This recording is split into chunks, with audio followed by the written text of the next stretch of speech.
Good afternoon, everyone. I just went simple today. Still makes Carly crack up, though. I appreciate that. We're back with a new episode.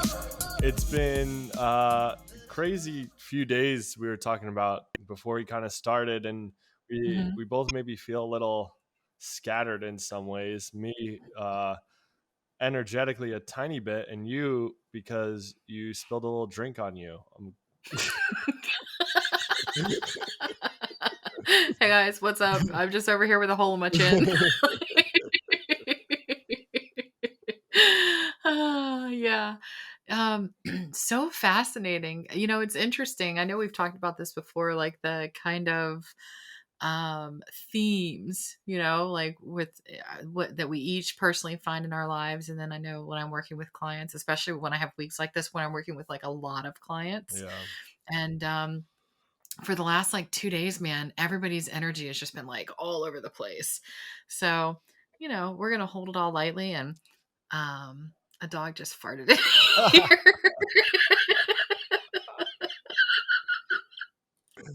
You got all the things going on.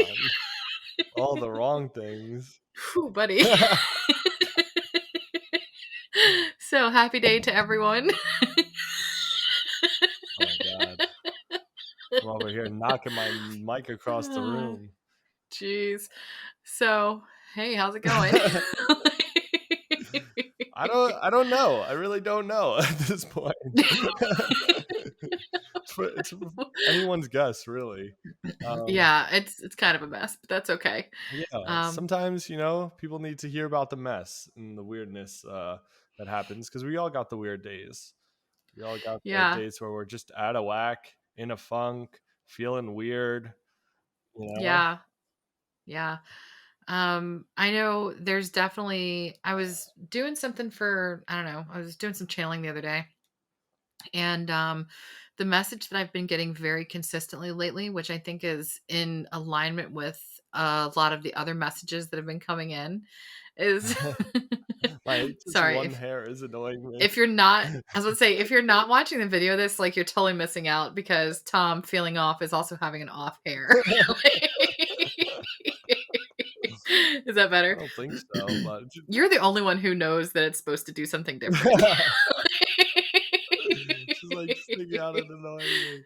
Now I see it. Now I'm going to stare at it the whole time. Thanks a lot.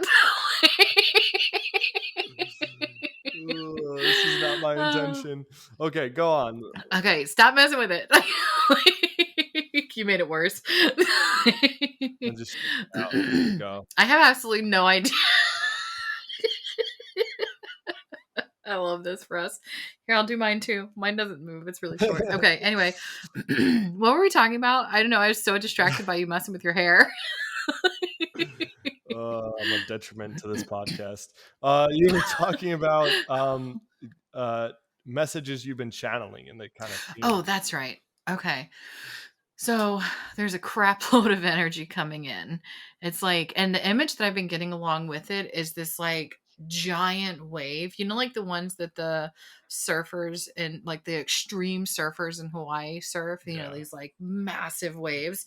So the invitation is kind of right now to get in preparation for that, right? So like any of your life affirming habits that you have that maybe have fallen off, it's time to bring those back in, because the amount of energy that's coming in, like if you're kind of like ready for it as this energy comes in, you're going to be able to ride the wave, and it's still going to be a lot of change and it's still going to be a lot of energy, but being prepared energetically and kind of, I don't know, I guess I'm kind of like fortifying for it now and getting ready to like move with the crest of the wave is going to be a whole lot better than just like turning around, like when you're in the ocean, you're not paying attention and you turn around and get smacked in the face with it. It's just this giant, you're looking up at like a wall of water and you're like, oh fuck, this isn't gonna end well.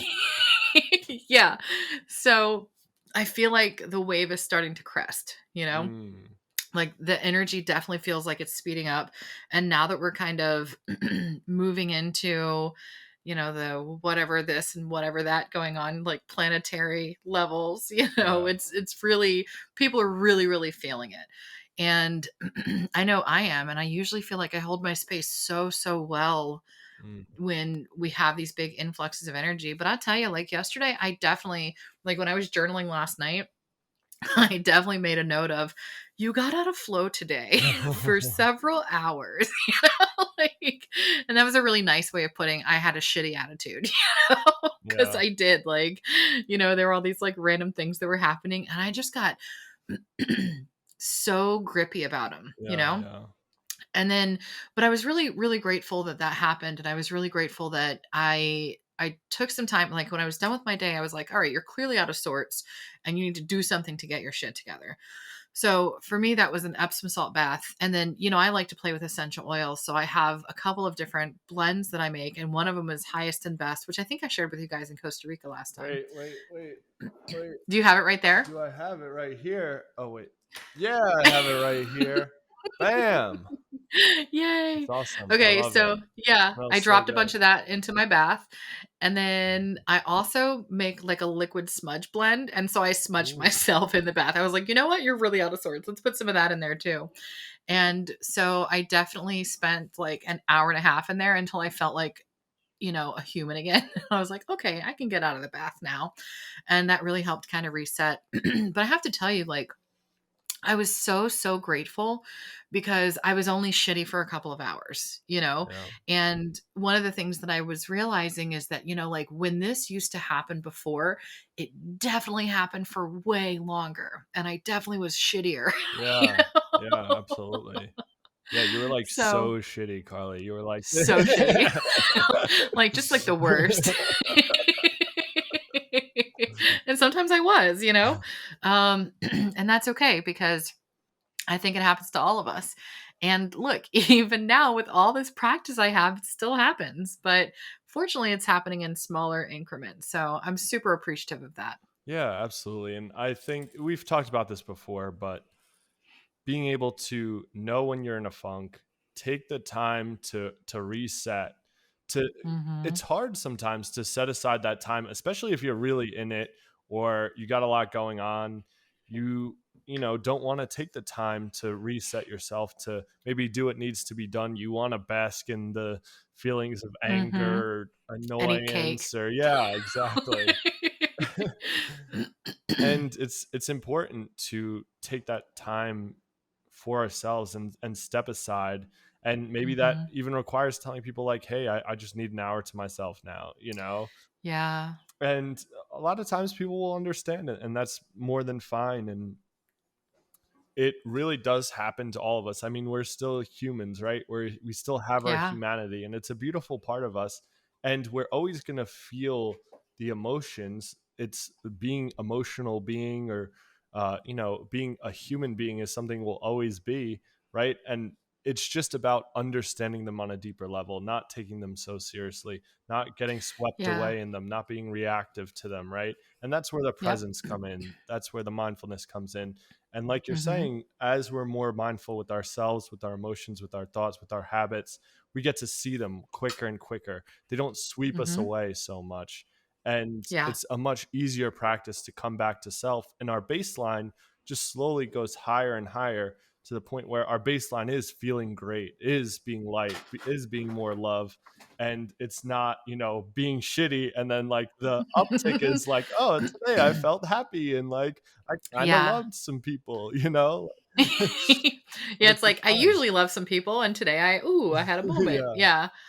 Well, and I think the other thing that happens too is, you're talking about the emotional body, which, I spend a lot of time working on my own and working on other people's, and it becomes this, the emotional body is very much tied to the personality body. And as we learn how to hold it lightly and shift energy around it, we don't get things trapped in the emotional body like we used to, which I think is a huge gift.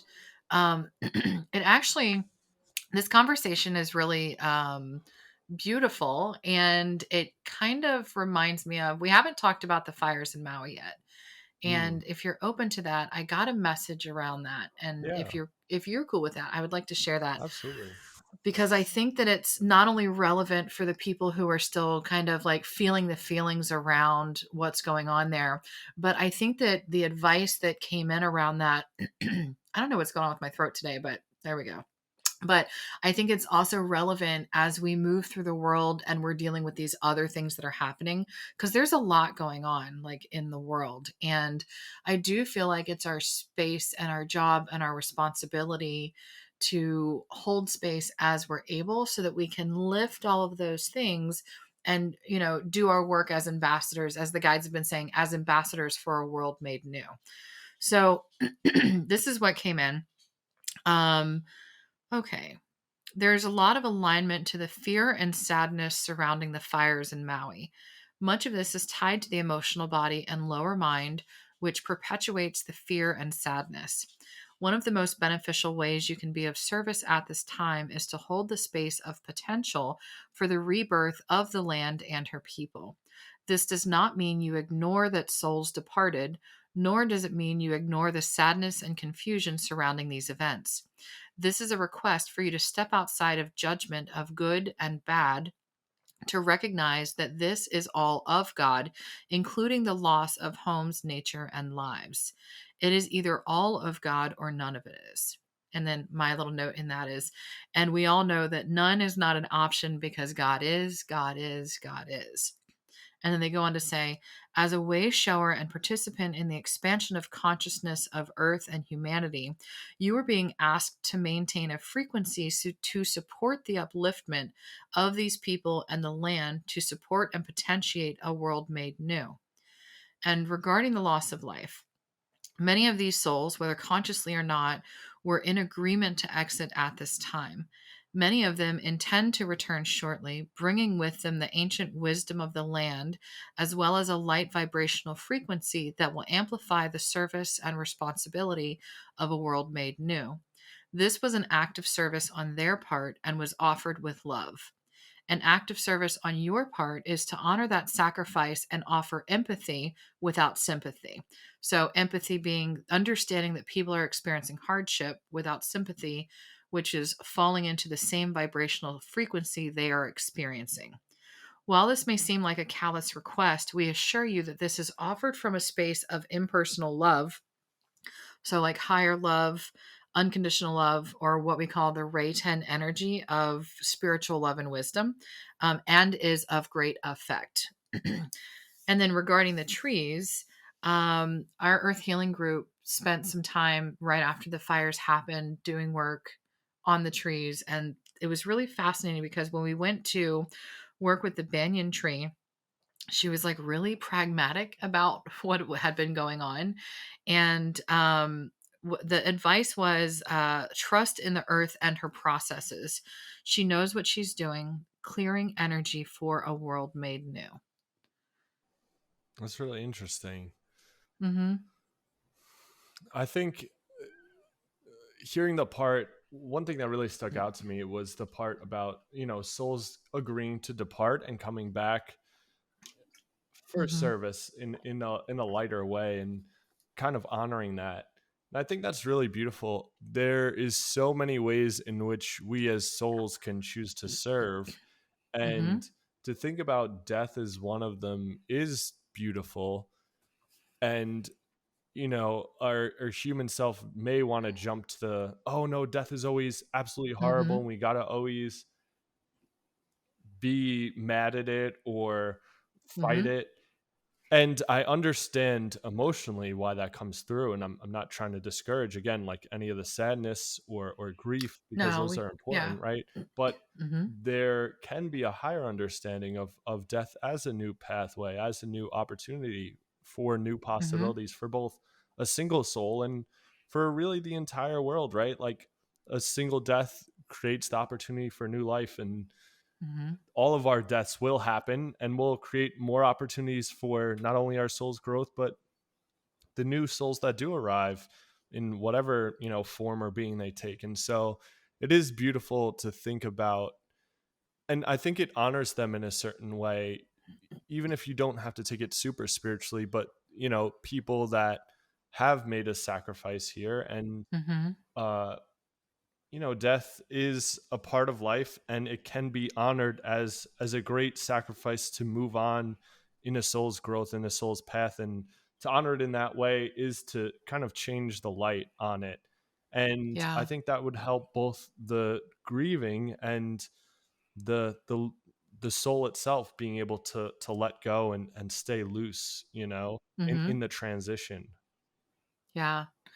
And I always my perspective of death has always, at least in this lifetime, been a little, I don't know, unconventional maybe. And I definitely am at the point now where I can appreciate the liberation of it, right? Because when we die, when we croak from, which that's my favorite way to Croak. like when we croak, yeah, because it like it I think it takes some of the loaded feelings out of it. Mm, Like when you talk about death, there's a lot of there's a lot of history to that. And when you talk about croaking, it helps us hold a little more lightly. So, anyway, when you croak and you return to the non physical, it is a freeing of the density that we hold in this 3D reality. And I don't plan on croaking anytime soon. I feel like I have a lot of fun that I want to have and a lot of work that needs to happen. But just know that if I do, I'm okay with it. Right. So, but I thought that was really profound too, as far as like honoring that sacrifice. And I've been doing a lot of reading lately, which, okay, let's be real. I know you and I both always do a lot of reading, but my teacher, Diane, has written a few books, and one of them that I'm reading, oh, wait, which one? Anyway, it's about, okay, I'll circle back to that. But this is about like sacrifice. And this is something that's been coming up a lot lately. And in the context of esoteric healing and theosophy, sacrifice is less about what we think of as sacrifice, like, oh, I'm going to sacrifice to my detriment. Sacrifice is really about making everything sacred. And I think that's exactly kind of mm, like what this message that came in was talking about too, yeah. is like, making it all sacred, because it is. It's either all of God or none of it is. And we know none of it can't be. That's D, not an option. I love that, So, the idea of sacrifices as looking at everything as sacred, because in a mhm. way that's what you're doing, right? When you sacrifice something of the personality self that you can't hold anymore to the higher, you're saying, okay, like this isn't something I who I think I am is able to do, Mhm. so therefore I must give it up. It's not what I think it is. I must give it up to you, this sacred, and acknowledge it as something sacred or Mhm. powerful beyond my capability, right? Mhm. And it's a beautiful way of thinking about all of the cycles of life, because in the physical plane it is so many cycles, and Mhm.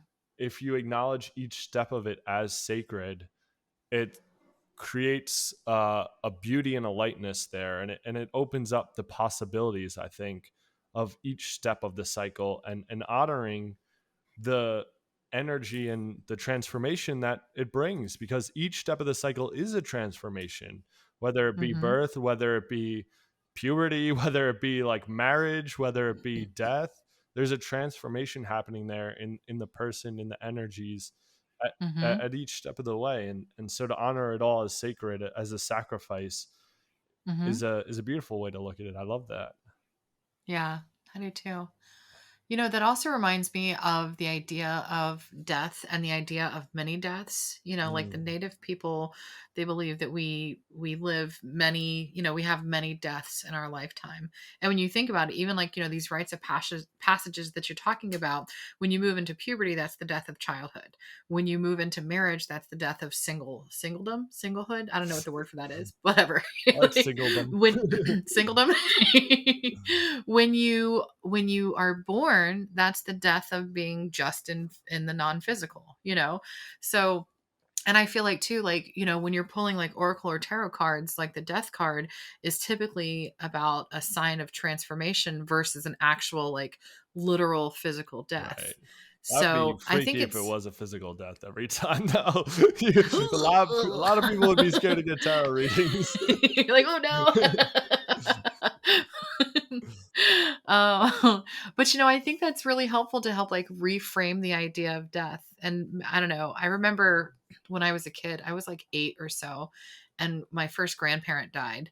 And Mm, I remember having this like okay, by the way, this was like totally inappropriate as far as everyone was concerned. But I remember sitting there during this service and just having this understanding of what was really happening all of a sudden, like understanding what it meant to die, and then breaking out in hysterical laughter. Mm. Like I got in so much I'm pretty sure I got an ass beating for that, but because it was so inappropriate, Yeah, right? But yeah, it was so weird. Like it was just this like instant of understanding that, hey, yeah. just this isn't the end. In fact, this is the beginning. And it was just like for my little tiny self, it was just like so much to kind of like bring in that, you know me, I'd laugh at like, always the most inappropriate times. And that was no exception.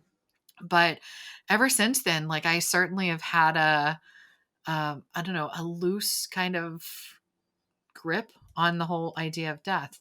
And I think that it has impacted how I've lived my life. Like in my teens and 20s, that was very reckless because I was like, oh, fuck it. If I die, I die.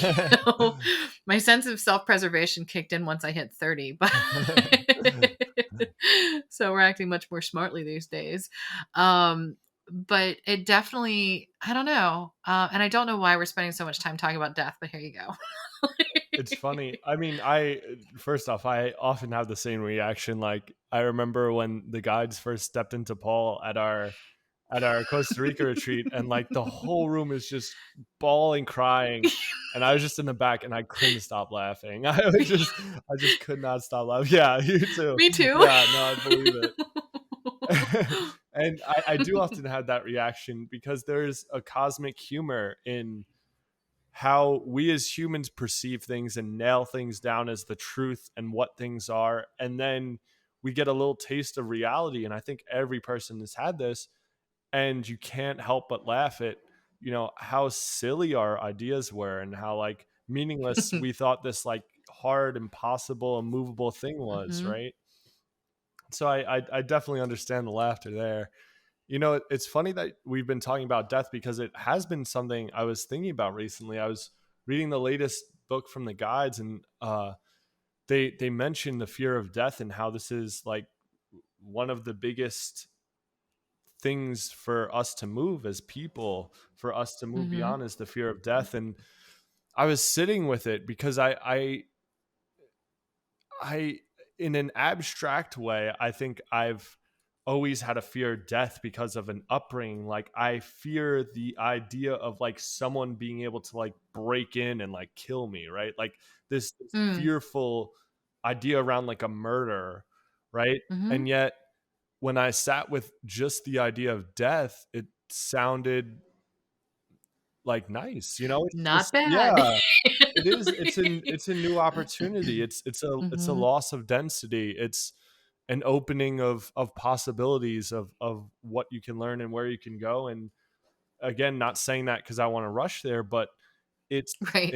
it's an easier thing than we make it. And so there Hmm. was a little bit of an irony between this like really strong fear I had around someone killing me, right? Which Hmm. sounds like the most horrible thing that can happen, right? Someone killing you, like Hmm. that's the most horrible thing. And our society's gripped by that. Murder Yeah. podcast, every show is about murder. You Oh my know, God. Yeah. it's all about killing, killing, killing. And yet, when I sat with the idea of actually dying, well, okay, what happens? Whatever. When they shoot me and I'm dying, oh Hmm. well, that sounds nice. That's Hmm. that's a different experience. And I remember one of my a really profound experience I had was I was just like sitting in my bed, laying in bed and meditating on just thoughts around Maharaji, who was Hmm. Ram Dass's guru, if you're not familiar. And the story of Maharaji waking up was he was like 19 and laying in bed, and he was just thinking about death over and over, and he just took death Hmm. thoughts of death in a pinpoint needle fashion all the way to the end.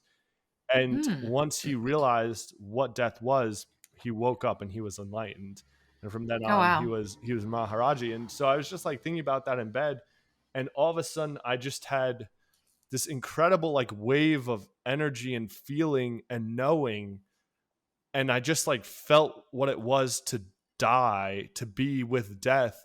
And I just saw this image. Like the only way I can communicate it was just this image I saw, this metaphor after, which was like a caterpillar eating a leaf, and that it's like one of those see-through caterpillars where the leaf is dying, but you could still see it just going right into the caterpillar and Mm-hmm. dissolving right into the caterpillar and becoming part of the caterpillar. And so it's like the leaf didn't Ah, go anywhere, right? It's just a part of right. this new caterpillar, this new being, this energy that is endless and keeps on going.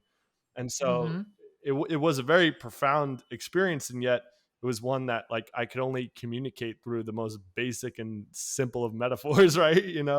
But it was I feel like that's like how the most profound of them come, like, which is funny because I think the whole idea of, or no, the whole embodiment of enlightenment is actually way more simple than we make it. mm, So it feels like the really simple metaphor is actually the most profound. yeah, And it's like the guides that I work with are always telling me, hey, just because it's subtle doesn't mean it's not profound. Like when we're talking about energy work with people, like people are like, oh, I didn't feel anything. Okay, well, give it some time. yeah, It's like a slow burn. yeah. And it's funny talking about metaphor. It just made me think back to when I was in college, and I went into college not knowing what I wanted to study. But I took this, English 101 class, and I had this teacher, and she just started teaching us about like what language was, and Hmm. it is all metaphor. Like that's all language is Huh. metaphors. Like if you think about it, moon is it's a symbol of the actual thing, right? Like the word moon is a Hmm. symbol pointing at the actual thing, which is a moon. And so how we talk and communicate is all through like a series of metaphors and strung together symbols to create metaphor. And that was so fascinating to me because it I then realized how much philosophy is actually baked into our language, and how much the Mm-hmm. way in which we verbally and literarily, I don't know if that's a word, but like adhere things, language to real life things, do we manipulate it as Right. an actual thing? And this was this is even like outside any like spiritual essence, if you want to say that, but it's in a very literal way, right? We're manipulating the world around us with words, and how we Hmm. perceive it all through language and ideas, which are inherently baked in with metaphor and symbol. And it was so Hmm. fascinating to me, and I ended up studying English and loving language and being fascinated by it all. But it just made me That's think of cool. Yeah. Oh, there's something you said that I was like, ooh, and then I lost it. So I guess we don't need it. that. Oh, I know. So, and because of that, because of the power of our words and the energy that's behind them, because that's really all they are too, right? Like everything is energy. So this is also why it's so important, because you're talking about like creating worlds through what we speak. And we do create our world through what we speak and what we think about. And so that's why it's so important, I think, for us to make sure that we're paying attention to what does our self-talk look like? What are we affirming? Like, is it something that's life affirming or life removing? And I know that that was a place where I really had to start, back when I started, I don't know, doing some of this work. It was probably around like 2006 or so was when I started really kind of paying attention to like the language that I was using. And I look back on it now and man, my self-talk was rotten. Like I was so mean to myself. And the world that I was creating was very much a reflection of that. And I'm much more mindful with my language now. And I think still my outer world is a reflection of that. So there's your reminder. Oh, wait, I suddenly can't hear you. No, I can't hear you. Oh, sorry, my mic was muted. I started Mercury talking and I had retrograde. my All right. mic muted. Brilliant. Um, but no, I just wanted to mention that was actually one of the books we studied. Our the chair of the English department wrote a book on Mhm. self-talk, and I found it so Hmm. fascinating because I hadn't investigated self-talk in a like literary and language way before.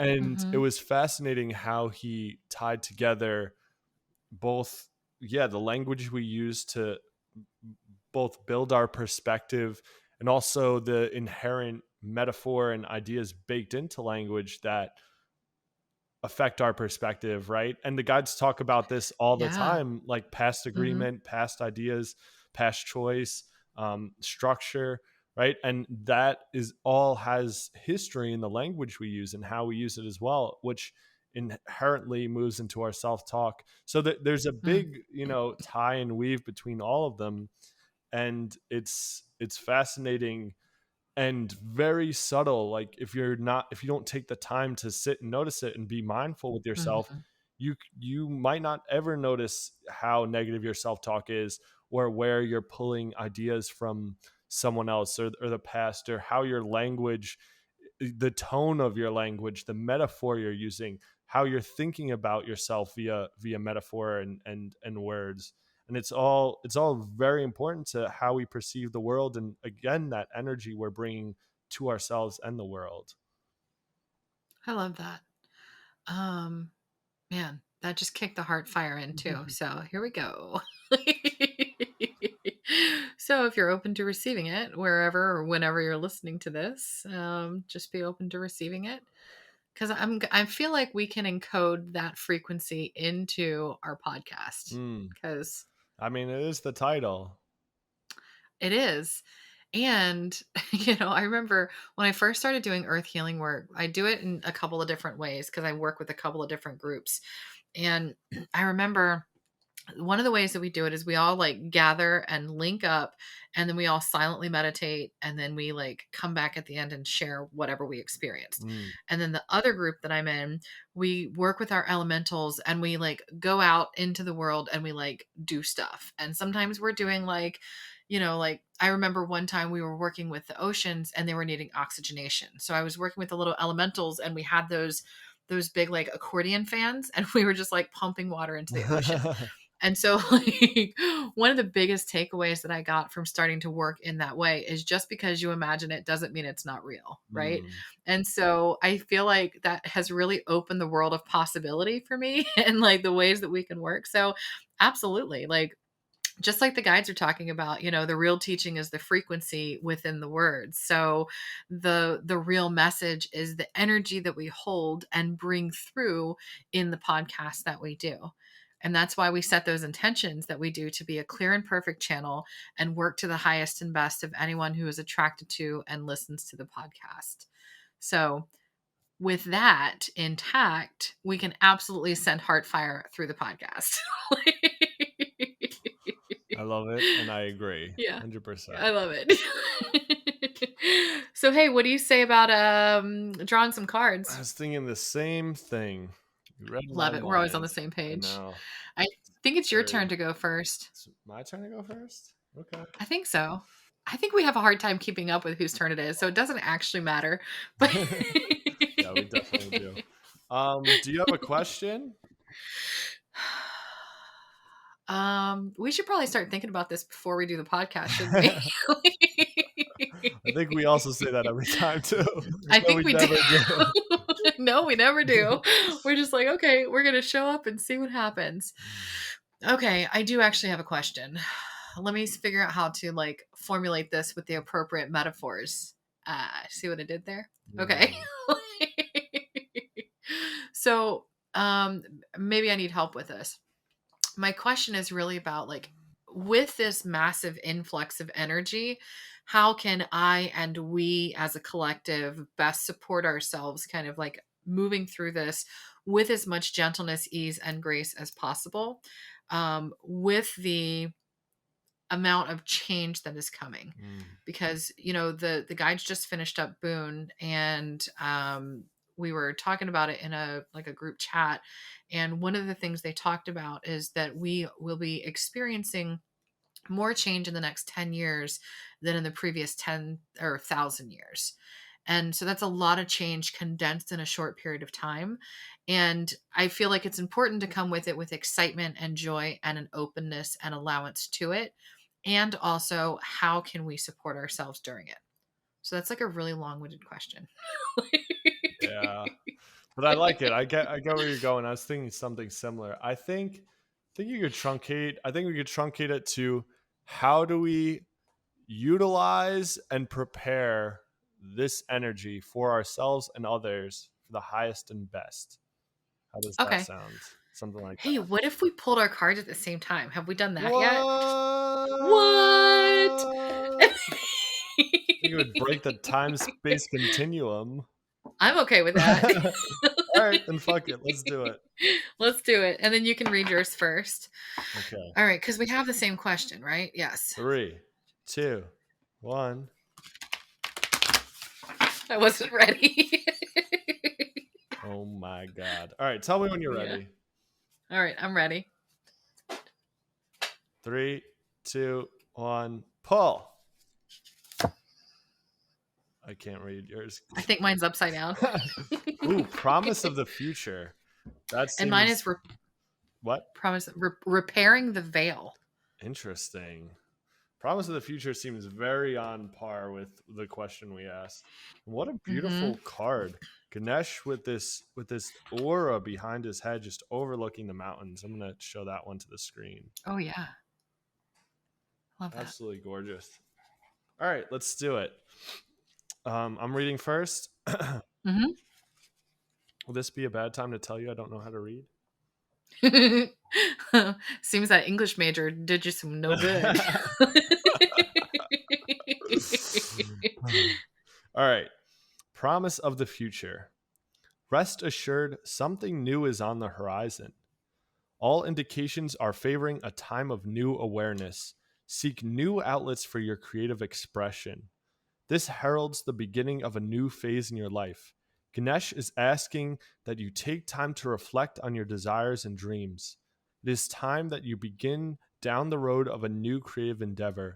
Ask Ganesh to help you uncover the desires of your subconscious mind, and then follow any creative nudges you feel. You may experience them as innovative sparks that come to you unexpectedly. This momentum will start you down a path that may involve a view of the world. Reflect on your past endeavors. Take time to acknowledge and understand your lessons and your blessings. Feel gratitude for the path that has led you to this point in time. You are receiving the gift of freedom to choose what you will pursue. There may be an ending taking place. All of life has its cycles. Through experiences and choices, you learn and grow. You are steadily progressing through the many phases of your life. With each ending comes the promise of a new dawn. Interesting. How interesting. Also, I think your card ties to my card a little better than we might have first thought. Interesting. All right, you go. Okay. So repairing the veil, and the key word here is forgiveness, but it's also making amends and recognition of our unity. So as you were reading yours, it felt to me like these two worked together. Between us all is a thin veil appearing to be a space that separates us. We look through this veil and believe ourselves to be distinct from each other. We assume that our thoughts and feelings are our own. We see bodies and objects and the space between them, so we engage the world in relationships between a duality of us and them. This veil serves as a mysterious illusion, making it so hard to believe in our inherent connection and unity. We can't always remember what we do to someone else. We can't always remember that what we do to someone else, we at the same time do to ourselves. When we claw at the veil out of fear, anger, jealousy, or resentment, manipulate another, misuse our power, or allow someone else's actions to diminish us, we create a wound felt by many, not just those of us in the smaller direct relationship. Now is the time to examine where your actions have caused difficulty or harm to someone else, and also where you have been the recipient of harm. Regardless of what side you are on, it's important to take responsibility for healing this rift by bringing love, compassion, deep listening, and presence to whatever is not in harmony. Do this for you and for your own liberty as you become an unwitting hostage once you take the role of perpetrator or victim, both positions of weakness. Let go of all your resentments, know your part in the dynamic, and make the appropriate amends with that newfound wisdom and understanding. Healing, forgiveness, and mending what is broken in your world is a sweet, much needed declaration of freedom. Mm. Wow. So, what it feels like is, and yours also kind of mentioned like looking at what has been so that we can, and I feel like this is about healing what has been, giving permission to be in the space of forgiveness, be in the space of recognition so that we can let go of those old binds to history and create a world made new. Yeah. And it's funny, my card mentioned cycles, which is something we've been talking about, and your card mentioned Mhm. language and thought as affecting everyone, which is also something Mhm. we talked about today. Like the two main things we talked about. And I think they tie in nicely in like you're saying, when we're able to move to a place where we have forgiveness for ourselves, for others, for the all our mistakes that we have done to each other because of this veil that we haven't seen through, we are then able to follow down the new path, right? To let go of those histories and to explore what will come. And it seems like a lot of important things are coming, and the loss of separation is a big one of those. And so Mhm. it seems like they tied together nicely in that. Yeah, they absolutely did. Man, what great cards. My card also makes me think because recently I've both started a Reiki practice, and Mhm. um I'm still doing my normal job, and I like them both, but they're very different. And so this card also felt like a reminder of, hey, you're allowed to choose your path, the one you're Mhm. going to go down and the one you will continue on. And this is a new beginning for what the future will look like, because as much as I do enjoy what I have been doing in finance, I don't want to do that forever, and I do want to move more into practices around spirituality and service, Mhm. and sort of build a life more around being in the higher embodiment. And that is what Yeah. I want to move toward more in the future. And I don't exactly know how that will manifest, but this card felt like a nice reminder of, you know, our original question: what do we do with this wave of energy? Well, we're allowed to choose new and build a new life from it. There's the dogs. And well, the doorbell and then the dogs. I can do nothing about either of those. Oh, jeez. Um, I'm gonna guess he's gonna continue to bark. Let me see if I can just see if that helps. Yeah, no, I think that, it's interesting that you mentioned that because I've been working on kind of reconciling the what felt like the duality of myself. Mm, I too have been doing like two things for work, doing the healing work, and then I've also had my other business for the last 8 years. And I also have been not struggling, but trying to reconcile the part of myself that I allow to be public and the spiritual side of myself, because I very much have right. withheld that spiritual side of myself out of fear of making it public. And it was really funny because I last week, I think it was last week, I don't know. Anyway, the thing that I shared earlier that I kind of channeled in, I brought that in and shared it at request of a friend because we had been talking about it in a group setting, and I was sharing about like the trees and the, shifting of perspective. And she was like, "Hey, this is really profound. Can you share this like on a more kind of global space?" Mm, So I was like, "All right, fine," which was way outside of my comfort zone. In a yeah. small group, fine, that's one thing. Even though I know that doesn't make sense because we do this podcast, it's No, totally I different, and I don't know 100% how. get you. 100% get you. Yeah. so, so I shared it in the group that she asked me to share it in, and then I sent it to her, and I was like, "All right, because you asked for this, you can do with this what you want, whatever." And I had been doing some reflection about, combining these components of myself.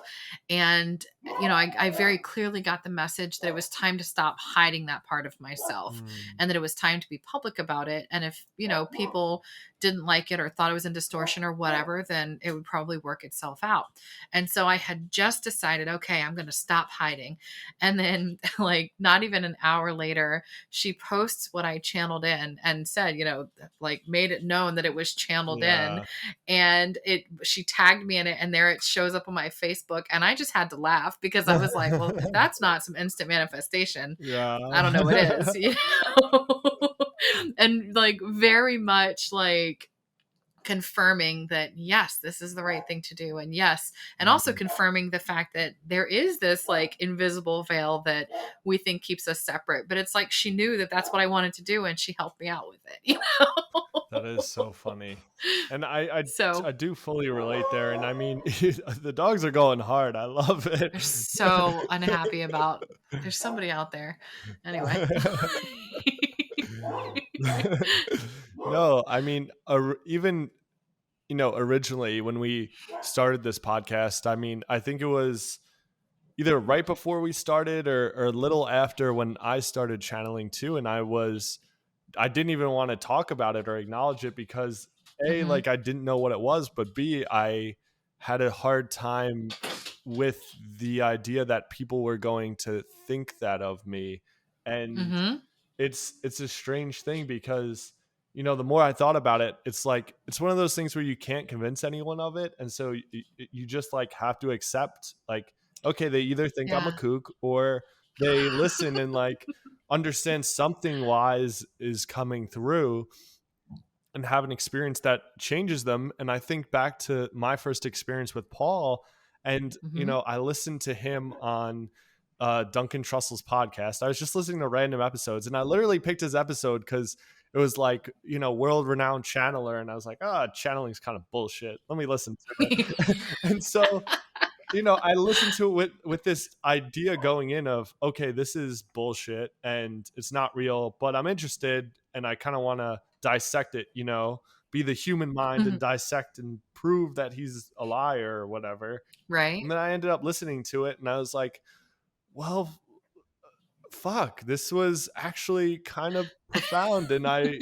found their language really interesting. And I don't know if he's lying or not, but there was something there that felt that gave me an immediate visceral reaction. And Yeah. then I ended up like, all right, well, maybe I'll read his books or read one of his books. And then I was at the library, or excuse me, at the bookstore like 2 weeks later, and his book was just sitting there on the shelf that I always go to. And I've never seen it before in my life. And it was just like That's funny. right there, front and center. And so I bought it and followed down the path. And so it is interesting because it's not about convincing people, but we do have to accept, like, if this is a gift and it is something to be shared, then Yep. people will either come to it and have a reaction in which they understand the wisdom that is coming through it and can feel it, and the people that get it, and the people that don't won't. And you have to be okay with that at a level. And it's really hard for the personality self who, like, one of the last things it wants to Hmm. do is be seen as like a fucking kook and ousted by society, right? Yeah. Yeah, totally.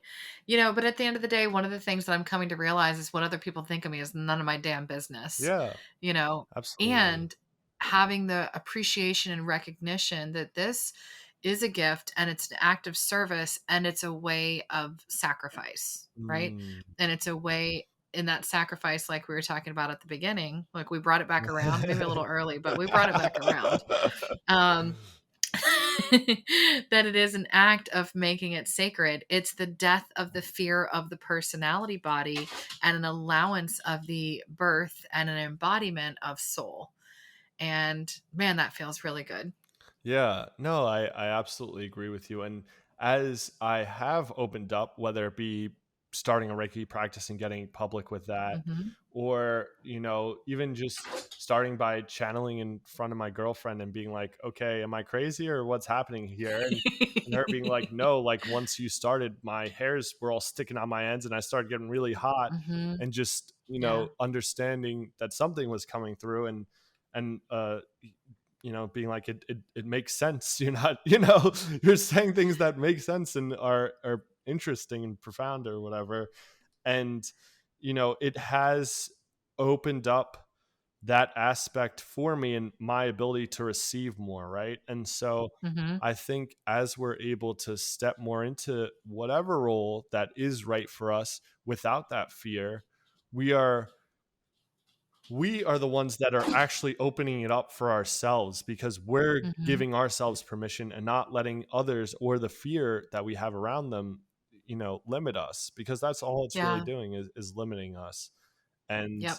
you're not going to be able to be at peak power with that.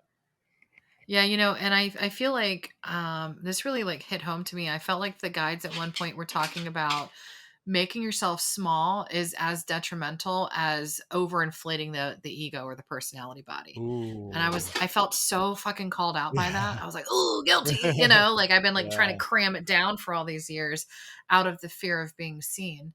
And so it's really, really fascinating. And as I kind of, because, like even the way that I work with clients has shifted. Like as I've allowed more of it to come in, I'm channeling a lot like when we're in client session, which made me so uncomfortable at first because Mm, there's still so much that like my personality body doesn't know or understand about it. right. But what I'm realizing is that the energy work that I'm offering is shifting things in people faster and faster and faster as I allow more of that guidance to come through, Right. because it's not my mind field and it's not my personality body trying to dictate the terms of what this looks like or what the treatment should be. It's being in the space of allowance and just allowing it to come through me and to them and through them. And I don't know, it's I have to say it's incredible when we stop playing small. Yeah. And I still have work to do, but dude.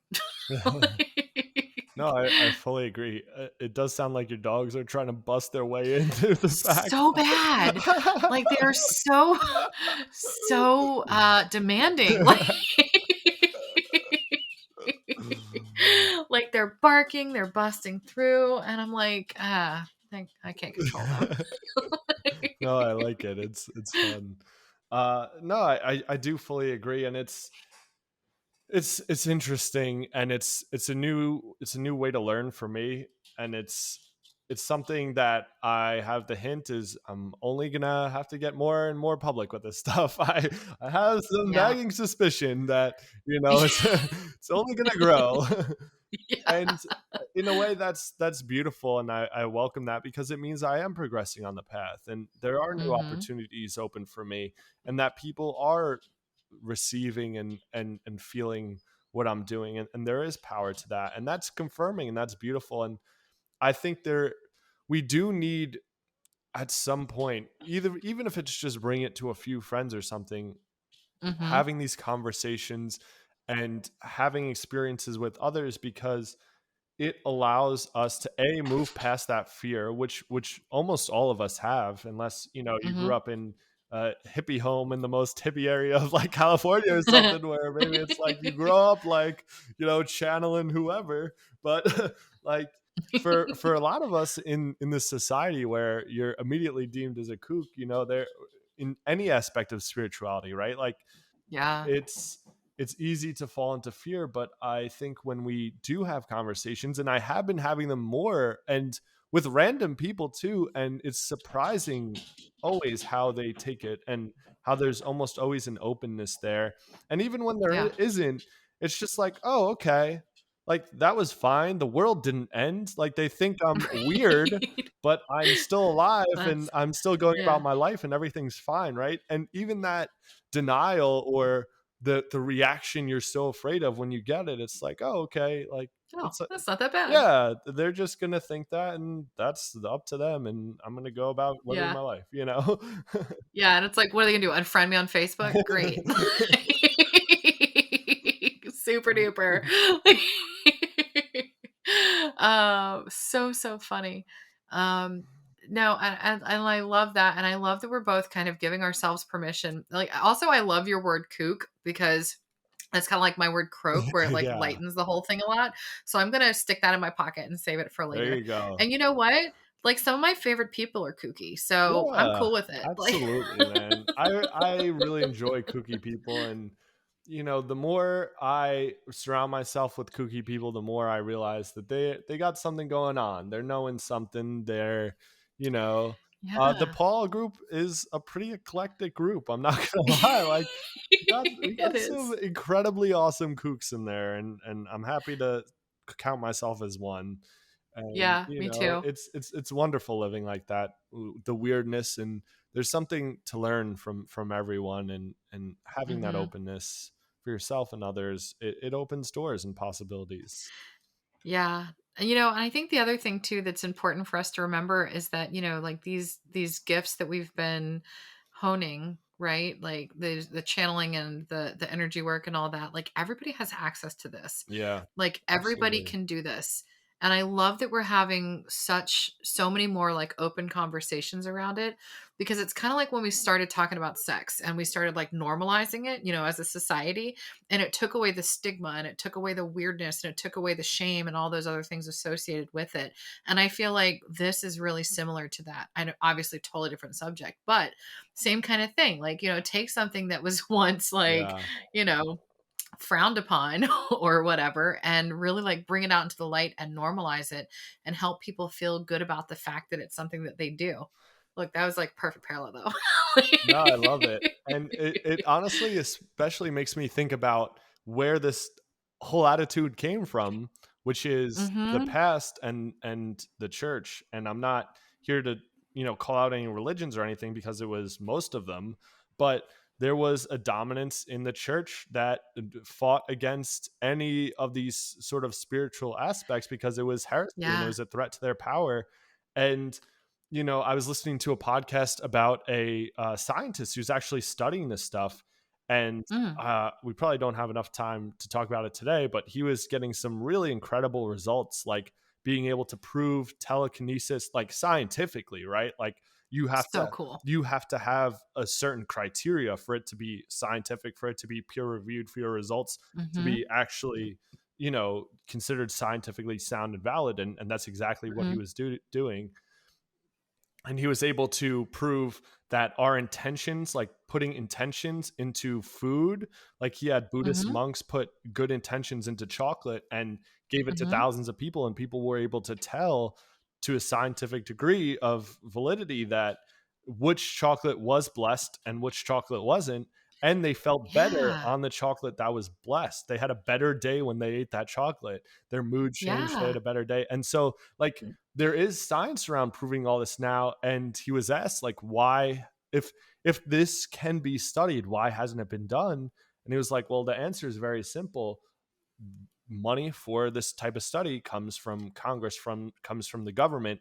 Most science Yeah. is funded by the government. And not only have they always been, religious, like religion is a part Mhm. of the members of our cabinet and our White House and our Congress Yeah. forever, that they have not wanted to approve any type of funding for this ever. Right. And in Because there's fact, a fear that yeah, they lose their power. exact Yeah.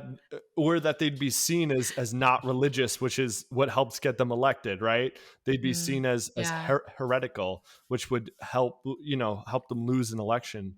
And so there, even to the point where colleges, wouldn't want to fund this, or allow people to study this because they didn't want to see as being, Mhm. heretical, or possibly losing funding from various sources. And so it can be traced very directly in the sense Yeah. of why this isn't more widely accepted. And when you realize like, oh, it's just a bunch of people who had power and didn't want to lose it, and so they made everyone think this is all the craziest shit in the world, you start to be like, well, okay, maybe there Heretics possibly is unite. something there. Yeah. Yeah. I love it. Hashtag heretics unite. I love this for us. Yeah.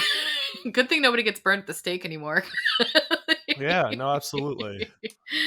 Oh, that's wild. And I feel like that's very much in alignment with, if somebody tells you that their way is the only way, you should like hit the highway. You Yeah, know what I'm saying? Like, because I think at the end of the day, I feel like a big part of our goal, a big part of our mission, at least like for me personally, is to help people get into alignment with their true knowing, which comes from within.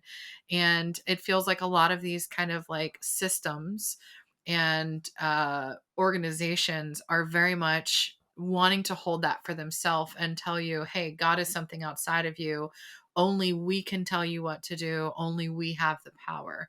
And so, Heretics Unite. I'm sticking to it. I agree. I like it.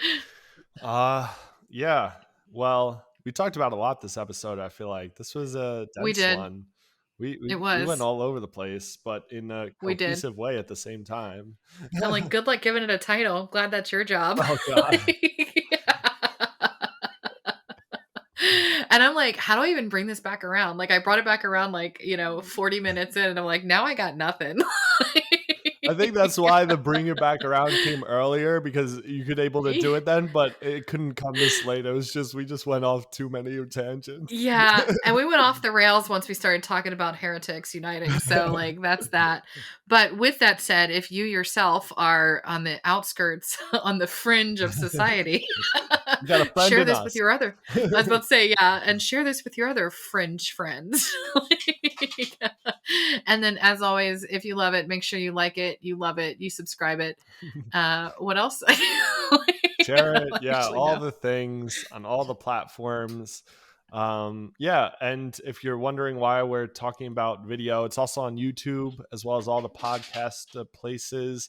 So yeah, the more you like and listen and subscribe, the more opportunities we have as your hosts to do this more often, which I love. So uh, I do too. yeah, so anything y'all can do to support. And as always, you can contact me or Carly. I'll have our links in the description. We both do energy work, and always happy to have new clients. I would love that. I know she would as well. So yeah, feel free to always contact us. If you have any questions or want to chat or have comments, or want us to ask a question, or you've been feeling weird things and you want us to try and tune into it, or let you know, Mm-hmm. please, drop in the comments, email, whatever. We'd love to hear from y'all. Anything I Yeah. missed? We are open for the adventure. I think you totally nailed it. Yes, absolutely. And we might have a special episode coming Mm. next week. Uh, well, it would be recorded next week, but Yeah. it would be coming to you soon, early September. I would be super hyped to listen to that if I were you, because I would I'm too. super hyped to record it. So yeah, that's something to look Yay. forward to, something to get you coming back. Carly. Also, Oh you have to like listen for Tom's next greeting because who knows what he's going to go with. yeah, I'm gonna spice it up. I went plain this time. I'm gonna spice it up next time. So, yeah. I love it. Thanks, Tom. It's always a joy and a pleasure getting to do these with you. And I appreciate the feedback that we get from our listeners. I told you before, like off camera, that my clients really seem to like you a whole lot. So Aw, that's so they love sweet. our pairing. Yeah, Yeah, yeah. we make a good team. Everyone that I've listened to has really enjoyed you on the podcast and our collaboration. So I enjoyed as well. Yeah, it's fun. We'll be back Yeah. soon. Bye, guys.